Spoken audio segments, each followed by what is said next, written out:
এই ম্যাথটা যদি আমরা খেয়াল করে দেখি, আমরা এখানে দেখতে পাবো আমাদের চেনা জানা ফর্মুলা বা ফরম্যাট, উপরে 1, নিচে হচ্ছে something constant plus minus something constant sin square x, এবং এটা আসলে এই ফর্মেটের সাথে মিলে যাচ্ছে। এবং এই ক্ষেত্রে আমাদের যেটা করতে হয়, হর এবং লবকে cos স্কয়ার x দিয়ে ভাগ করতে হয় বা sec স্কয়ার x দিয়ে গুণ করতে হয়। একই কথা, cos স্কয়ার x কে ভাগ করা মানে তো 1/cos স্কয়ার মানে তো sec স্কয়ার x, একই কথা, sec স্কয়ার x দিয়ে গুণ করতে হবে। তাহলে আমরা যদি এখানে sec স্কয়ার x দিয়ে হর লবকে গুণ করে দিই, তাহলে ম্যাথটা চেঞ্জ হয়ে কেমন হবে, ইন্টিগ্রেশন উপরে চলে আসবে sec স্কয়ার x dx, নিচে আসবে 4 এর সাথে sec স্কয়ার x গুণ হবে 4 sec স্কয়ার x, আর 5 এর সাথে sec স্কয়ার x গুণ করা মানে হচ্ছে 5 ইনটু sec স্কয়ার x বা cos স্কয়ার x। তাহলে সেক্ষেত্রে এই sin স্কয়ার x আর cos স্কয়ার x মিলে হয়ে যাবে tan square x।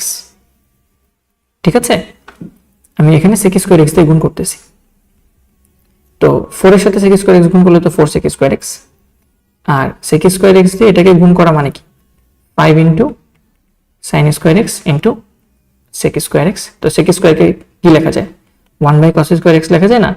So sin square x by cos square x কি tan স্কয়ার x লেখা যায় না? সো 5 tan x, এখানে আসবে 5 tan স্কয়ার x। আমি কি করলাম, হর এবং লবকে sec স্কয়ার x দিয়ে গুণ করলাম। এখন আবার যেটা করব, যে নিচের sec স্কয়ার কে 1 প্লাস tan স্কয়ার দিয়ে রিপ্লেস করে দিব, দেখব কি আসে। তাহলে ম্যাথটা করলে উপরে আসবে sec স্কয়ার x dx, এবং এই sec স্কয়ার কে ভাঙাবা 1 plus tan square x। So বাইরে যেহেতু 4 আছে, তো 4 ইনটু 1 মানে 4 plus 4 tan square x plus 5 tan square x। So নিচে আসবে হচ্ছে 4 প্লাস তোমার হচ্ছে 9 tan স্কয়ার x dx।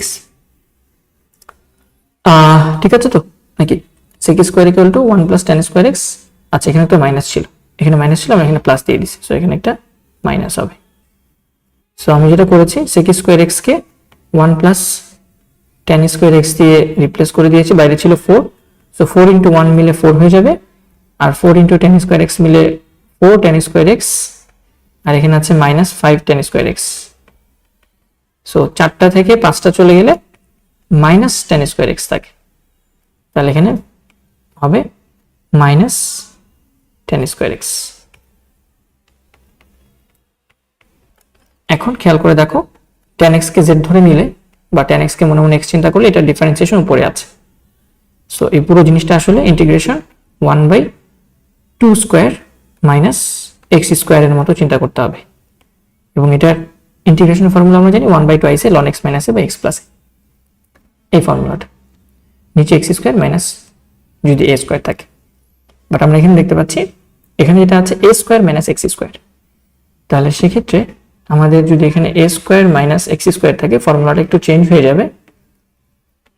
আগে যদি a স্কয়ার থাকে মাইনাস x স্কয়ার থাকে, তাহলে আমাদের ফর্মুলা ছিল, আমরা জানি 1/2 ln a plus x divided by a minus x, উপরে হবে a plus x divided by a minus x। এটা ছিল ফর্মুলা, এখানে একটু ভুল করে লিখে আছে ফর্মুলাটা।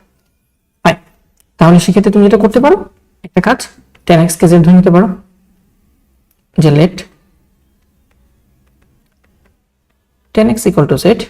তাহলে ইন দ্যাট কেস উভয় পক্ষে আংশিক অন্তরীকরণ করলে sec square x dx equal to আমাদের আসবে dz, এটাকে লিখে দিবা dz, আর এটা হয়ে যাবে শুধু z।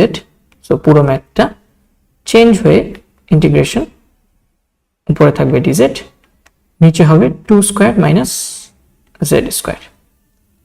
তাহলে এখন হুবহু ডিরেক্ট এই ম্যাথের এই ফর্মুলার সাথে ম্যাপ করতেছে। ফর্মুলা হচ্ছে 1/2 a, সো 1/2 a এর মান হচ্ছে 2, so 1/2 a into ln of, উপরে হচ্ছে a plus x 2 plus z, নিচে হচ্ছে a মাইনাস x বা a minus z 2 minus z plus c। Finally z এর মানটা রিপ্লেস করে দিতে হবে, যেহেতু z কে রপ্তানি করছিলাম, তাহলে এটা হয়ে যাবে 1/4 ln অফ 2 প্লাস z এর মান হচ্ছে tan x, চলো 2 প্লাস tan x, নিচে হবে 2 minus tan x plus c।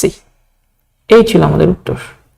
আশা করি পুরো ম্যাথের সলিউশনটা আমরা খুব সুন্দর করে বুঝতে পেরেছি, জাস্ট এই প্যাটার্নটা মুখস্থ করে রাখলেই হয়। এরকম প্যাটার্নে থাকলে sec স্কয়ার x দিয়ে গুণ করতে হবে আরো লবকে। আশা করি বুঝতে পেরেছো ম্যাথটা সবাই। ধন্যবাদ সবাই।